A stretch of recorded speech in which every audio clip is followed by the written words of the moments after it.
Deep underground, in a fiery place called Jigoku, lives a very powerful figure named Enma, the king of the dead. For ages, people have whispered his name in fear and respect. Enma controls the world of the dead, and he decides what happens to people after they die. No one can escape his judgment. Enma's court is a dark and mysterious place where everything a person has done in their life is carefully examined.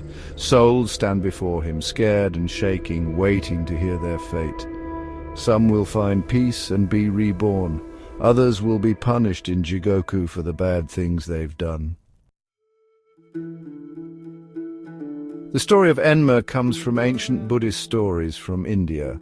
He's like the Japanese version of Yama, the Hindu god of death. As Buddhism traveled to Japan, so did the stories of Yama. These stories changed over time to fit Japanese culture, and that's how Enma was born. He became a very important part of Japanese folklore, known as the main judge of the underworld.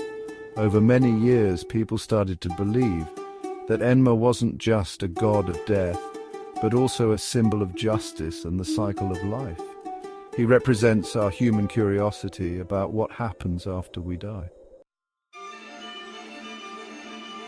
Enma's main job is to judge the souls of the dead. It is said that when we die, our souls travel to Enma's court deep in the underworld. There, we face judges who look at everything we've done in our lives. Every action, every thought is written down in special books.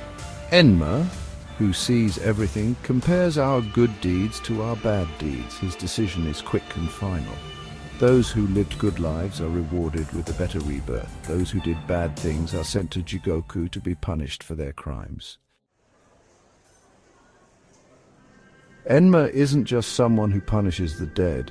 He represents the balance of good and bad in the world, the idea that every action has a consequence. His judgments remind us that what we do matters, both in this life and the next. He embodies karma, the idea that everything we do, good or bad, affects our souls. Enma's scary appearance is a warning to us while we're still alive.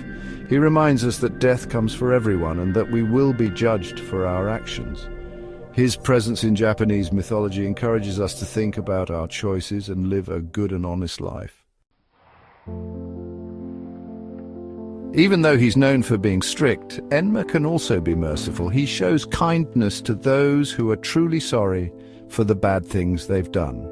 There are stories about souls who, through acts of kindness and regret, earned Enma's forgiveness and a second chance. One story tells of an honest woodcutter who was wrongly accused of stealing. Even when Enma judged him, the woodcutter insisted he was innocent.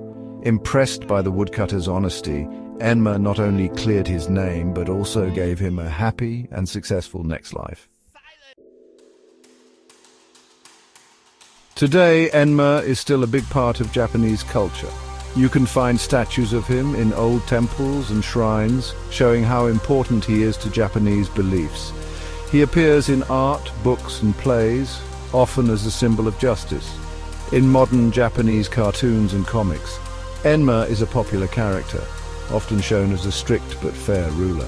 He's even in video games and pop culture, which means his story continues to fascinate new generations. Enma, the king of the underworld, is still a powerful figure in Japanese mythology. He represents our human fascination with death, judgment, and the afterlife. His image reminds us that our lives are temporary and that it's important to live a good and honorable life. His legacy continues to influence Japanese culture, encouraging us to think about the consequences of our actions and the lasting power of karma.